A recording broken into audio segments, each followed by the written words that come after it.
All right. Well, we did get to comics. So, speaking of fan pleasing in comics, Mhm. we're about it's about 4 years out now from the controversy of Comicsgate. I'm not 100% aware of what this is. Yes, you're correct. It's Mulan. So to sum it up, without us becoming like picky, showing that we're choosing sides, Uh-huh. I'm gonna go with it was a movement of it was essentially well-known fans on YouTube Mm. and Twitter were basically going to war with writers and artists that were pushing in a lot of progressive woke material Oh, okay. into comics. That makes sense. Doesn't even need to know any of the details. That makes sense. That sounds like something they do. Yeah. I used to read comics. I know the fan base. That sounds like something they do. Yeah. Now, well, that's sadly, me and Annika did stop reading a lot of comics because a lot of these types of comics are being written. I mean, we weren't going on YouTube and rage typing about. Yeah, them, we weren't. But... We weren't. I wasn't. We weren't writing death threats to the writers, but which obviously isn't the best thing. Canceling a lot of our subscriptions. A lot of it was on Bendis, right? If I remember. There was a few. There was a few. Mark Waid was like the big. He got really vocal because he like took it very personal. Full on got into like a internet. lawsuit with another one of these creators, like because he tried blocking this dude from like releasing a comic book because all the writers were telling this one guy like if you hate it, write your own comic. So he fucking did. So and it wasn't even his first comic. He had written another comic before that was based off of because he was a veteran. So it was based off of one of his other fellow vets' story. So okay. So he'd written a comic before. He knew what he was doing. Yeah, but it became a whole. And it was other artists had to like pick like the artist that infamously like picked a side was Ethan Van Sciver, and he was very very much a pro Comicsgate guy. Like I think to this day he still makes videos bashing on other shit that's happening in comics. You said this was 4 years ago? Yeah, it was 2018. I'd say it was about. It really started like in 2016, like with the types of the infamous like milestone moment that started it was Mockingbird's asking me about my feminist agenda T-shirt. Oh, okay, yeah, I kind of remember this. And then this was like maybe a year out after I had stopped reading comics. Yeah, and that's about when we and even then, like even when I stopped reading it, I started to notice it like popping up. And so there was a moment for us where we went to go pick up our weeklies, and I had my pull stack, and I was sorting through them to see, because they were doing all the events, and so I couldn't always get everything at once. And I had subscribed to Spider-Woman, and then like 5 comics in, it was a number one. Was it really? Yeah, that's right, because again it was that era where they were just relaunching number ones every other week. Cover being pregnant. Oh yeah. Yeah. So I ended up not buying that comic, and even actually, you know what, it might have been a 4 or 5. Because she had done Silk beforehand. I think it was 4. So I handed it back to the guy. I'm like, I'm not gonna get that one because I'm a young woman and I don't want to read about a pregnant woman. That's just like I was what 18, 19 at the time. Yeah, you're a young woman that didn't want to think about having kids. Yeah. So I handed it to my comic book guy, and he's like, he didn't want to ask because he knew this was becoming more prevalent in the comics, but it was, can I ask why you don't want to buy this one? And you replied like I don't want to see a pregnant woman fighting crime. And he's That's like, not cool. He's safe. like, cool. Like, I don't want to. I'm like, there's a bunch of shit they're not supposed to do when they're pregnant. I'm pretty sure. That's one of them. It's like, even if it's like, not fighting, probably shouldn't be, flying with her hollow bones. Yeah. From and like historically, it's not like superheroines, whatever you want to call them. Like it's not like they haven't been pregnant in the past. Yeah. You had Mockingbird has a kid. Sue Storm had a kid. Storm had a kid. But they didn't have 2 kids. Yeah, they didn't have her fighting while pregnant. They brought in She-Hulk and like, all right, well, She-Hulk's gonna be the 4th member, but we're still gonna have Sue Storm in stories. You're gonna have her story, but it's gonna be like she's at home resting and dealing with the chaos that is having super babies. Yeah, like dealing with all that sort of non-comic related. Charmed had a whole season where one of the characters was pregnant and she was fighting demons and everything like that. But that was still very much the argument they were having the entire time in the series: is you shouldn't be going out and doing this. And it was Charmed, so she's like, "Well, I have to deal with Rose McGowan and Melissa Milano, so I'm the only one that can deal with this." I'm the only one that can. Like, do you know what'll happen to this show if I'm not here? To the point where, when like later on, when the actress was pregnant, they just made her a head. Like, oh, we can't write in another baby. You're just a head now for like the rest of the season. So comics game. Yes, but that was basically the crux of it, and we're not buying. We haven't been buying in a while. We haven't been buying comics for a long time, and a lot of it has contributed to, and the battle's still kind of raging now because to this day, comic artists are all saying, "Oh, comics are bigger than ever," but the comics that are selling the most by volume are manga. Yeah, of course. Like no American comic reaches past 10,000 units except for Batman. Yeah, well, of course, yeah, Batman, Spider-Man, Superman. And even there was reportedly a meeting between Bob Chapek and Kevin Feige, where Kevin Feige was like, getting ready to pitch their next Marvel characters for the next movies, and Bob Chapek looked at the numbers for how much that character sold in comics, and he's like, why am I gonna make movies about these characters because they don't sell anything? Yeah, like I'm assuming Ironheart was one of them. That was exactly the character in question. Exactly the character in question. Thinking of the lineup that's coming up.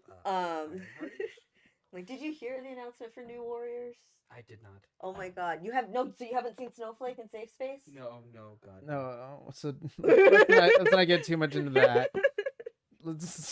I'm like super out of the loop. I'm sorry. No, that's fine. It's fine. No, well, then that's just it. It's, you have kids. It's like you're not making your kids read comics. Your kids aren't trying to read comics. No, and Brandon. He's gotten into comics, but it's all the classic stuff. Like it's all like he read through Long Halloween. He even read Long Halloween. That's a yeah. You let your child read that. No, Brandon's a preteen. He's a preteen. Yeah, okay, that's okay, when you could. He read Black Mirror. Black Mirror's good. Black Mirror's great. Those are classic. Those are classics. Yeah. And so he read through those, and he's like, "Oh, these are pretty good." And then I bought him. He was gifted some newer ones, and he looked at them and was like, "It's all right." It's like, why? Well, why? I was not into them. Okay. Terrence got me a few volumes like a few Christmases ago. Then this whole transition thing was happening, and so I ended up reading them. And he's like, "So did you actually like them?" I was like, "I liked parts of them." There's some questionable decisions made during this. So like one of the big things that like me and Annika have a problem with is they keep making all these characters bi and gay now, and we don't have a problem with the fact that they're making these characters bi or gay. It's that they're not doing it well. They're not writing it well at all. It's like this could be compelling storytelling, and you're not doing it. Like they're bringing in like new random characters with I don't want like single, but like they're like colored hair type characters that are just one-off nobodies. Yeah. And it's like they recently, the whole thing with like Robin was bi, and then like Superboy was bi, and it's like, well, why don't you just have them date each other? Yeah. Like why did they have to have two separate random relationships that I'm not going to care about? Yeah, that we don't care when you about. could just have them Robin and Superboy Frenching on a front cover and sell a ton of issues. Yeah, because then that also adds to like the just like that sort of urgency like between the relationship and like the job that they're doing. Like now it's that extra layer of like they're in danger, that's someone I care about, like let me go out of my way, putting myself at risk to go save them. Like it adds that sort of like where it's essentially, and I'm assuming that I have never read any of the newer comics I saw, and we haven't read. This is all based on like, but I can only guess that a lot of the writing is coming from the same sort of like essence where in TV shows and comedies, men don't know how to write women, and the reason is they keep thinking that women need to be written differently. Like, oh, I don't know how to write a woman because I don't know what a woman. You just need to write a character. The thing is, you don't need to write for a woman. You just write for a character, and then you just cast the character as a woman. The same way that with like gay superheroes, you write two superheroes in a relationship, and it just so happens that they're both male. Like that's all you need because you can. Apollo and Midnighter was. Yeah. People praised Apollo and Midnighter. Yeah, exactly. And so you can just write the relationship. It doesn't have to be like, oh, like they're blatantly this, they're blatantly this, or they're thinking this way. It's because yes, I get it. You're not gay. You as the writer may not be gay, so you don't understand like the intricacies of a gay relationship, but you understand the intricacies of a relationship. Like I don't want to say like a regular relationship because the relationship's a relationship. You understand how a relationship works, whether it be man and woman. You know, they're all the same. You know, you love each other one day, someone burps, and then now you're hating each other. Like that's how a relationship works. And so you understand that, you can write that into a story, and then you just make the characters like male. That's all you do. You just don't draw the titties. And that's where my stance is with that when it comes to a lot of just woke culture writing, is that they're doing it for the culture, and just like that's what they're pushing for. They're not pushing for the story. They're pushing to make it like, oh no, this is a woke story. Like this is we understand like diversity, and we understand. It's like, but we could have those types of stories that are still good without making that like the overarching theme. It can just be an undertone. Yeah, you make it an undertone. Don't make it like, don't put it like in your face like this is what this is. It's like, no, like make a good story, and then you can just add like weave that in. Like that's how normal life is. It's not all in your face. Normal life is that, oh yeah, this is my friend. Yeah, he's gay. Oh, cool. Like, all right, let's go on. It's not like, oh, this is my friend. Look at him. He is so gay. Like he's fashionable and this all this, and it's like, no, like that's not people. That's not writing. That's not the way you. That's not the way you interact. Nobody talks like that. Okay, like cool. It's like you don't introduce someone and tell them all your dreams and aspirations the first time. Yeah, no, you gotta lie a few times. Yeah, it's like, oh no, I'm just up to stuff right now. No, I just did.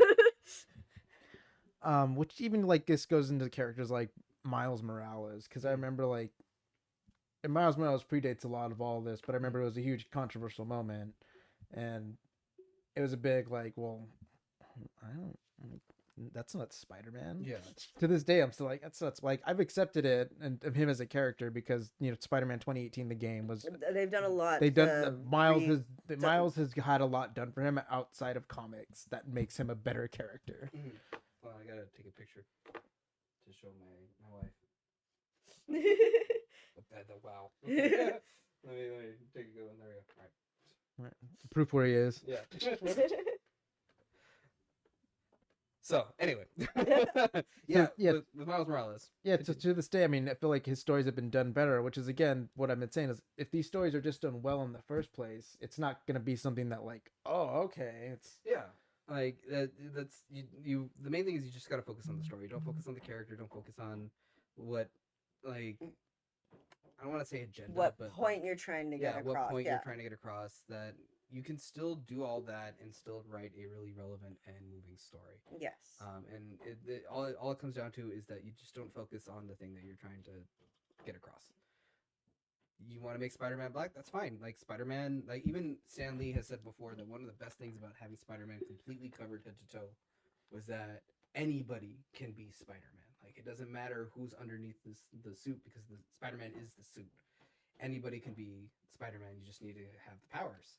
And so having Miles Morales as his own Spider-Man, like, yeah, you can give him his own personality because he's a different person. He's not Peter. It lends you some, like, you can do some nice things on the side when he's not in costume, but in costume, he's still Spider-Man. He's still doing the exact same things that Peter would do. Like, he's rescuing people, he's saving people, but it's not like he's doing it with attitude or, like, something that someone feels like they need to impart on him as a way to get across that he's what, half black, half Latino. Latino. It's a Puerto Rican, right? Yeah. You don't need Afro Latino. Yeah. You don't need to like put that into his character. Like or like write his word bubble Or as a do with certain that way, accent and yeah, stuff give like him that. an Yeah. accent. Like, no, you don't need to do that. Like, he's just a person. Like, he's a person. He Right. might speak. Miles Morales is like, I asked you a question. Yeah, you don't need to write Samuel L. Jackson as Miles Morales. You just write Miles Morales. You might, okay, if you're gonna give him an accent. Where's like, Vulture, motherfucker? If you give him an accent, like he's from New York, all right, fine, you got a New York accent, so you add in the New York accent, whatever. But he's from the Bronx; they don't really have an accent. I'm Californian. I think everyone has an American accent till I hear it. Yeah, no, yeah, you really do. Like it's different. Like it's like the Midwest obviously has an accent, but like when you hear, apparently Californians do too. And We do. we can't hear it. We can't hear when we talk. Tried it. I have Tried tried it. my hardest to hear it, and I can't. It's essentially just English, but very lazy. Yeah, and like there's times where I can like, oh, okay. Now. So what it is actually as Californians we speak on our tonsils at the very back of our throat, and it kind of like sits there, so it's a little low yeah. and I don't have grumble. Yeah, I was gonna say like this man has Oh, his that's tonsils right. removed. I have tonsils. All right. Well, that was a quick review of. I mean, basically, we haven't progressed much farther. It's basically become a lot of creators are kind of. I mean, they're gonna do the Death of the Justice League. That'll totally boost That's sales. gonna sell comics for sure. And like when it comes down to it, it's the story that they're trying to tell. And if they want to focus on reaching out as many people as possible to bring them in, you're gonna alienate the base that you've already had. Like that's always the issue. It kind of was the issue with Star Wars too. Is that It's the more what I'm people you try to understanding reach- is the issue that like WWE has these days. Yeah. Is because you have a lot of fans like, well, this isn't like what this isn't like Attitude Era. It's like okay, but like you have to realize things change. yeah, I think that's still kind of bigger than ever. It's not like Yeah. They're still getting 3 million views every episode. Yeah. I don't know about that. it's like a little less than 2, but all right. Well, that was a nice review of Comicsgate.